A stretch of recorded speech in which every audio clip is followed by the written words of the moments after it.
Hi guys. So this is going to be a demonstration of runtime compiled C++ in Maya. For those of you who are coming here without reading the tutorial, this just means that we are going to try and demonstrate how to dynamically reload compiled code on the fly without having to unload and reload our Maya plugins.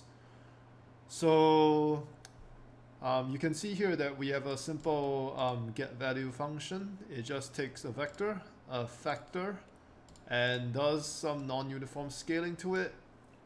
Linearly interpolates between its original position and the factor and gives that result back. If I go to the definition of the Maya deformer, we can see that there's a bunch of code here that basically handles reloading the DLL whenever a newer version of it has been written.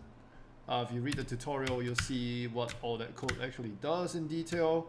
But the one part we're interested in is this line here where I call that function that we just looked at. I know it's called deform CB here, but basically this is a function pointer that points to this. So just to show what happens right now, I'm just going to compile the plugin first. Cool. Got Maya open here, and what I'm going to do is load that plugin, create a sphere, and apply the deformer to it. So as we can see, it does what it says on the tin. It does a non-uniform scale. If I toggle the envelope, it goes from that original point position to the new scaled positions. So just to show what's going to happen here, I'm going to set some keyframes here on the envelope, and I'm going to play, and I'm going to leave that playing in the background. And right now I'm going to change this to 10 in the Z axis. So we're going to keep Maya open here, and I'm going to recompile the plugin, and we see that Maya updated dynamically. And just to do that again, I can change this to 5 as well in the x-axis and change that back to 1. And I'm going to recompile the plugin, and we see that Maya updates by itself automatically.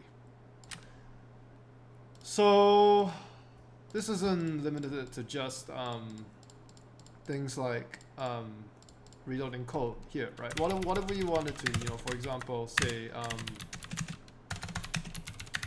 also take in, add new functionality while we're programming, because usually we don't just program everything into one function, right?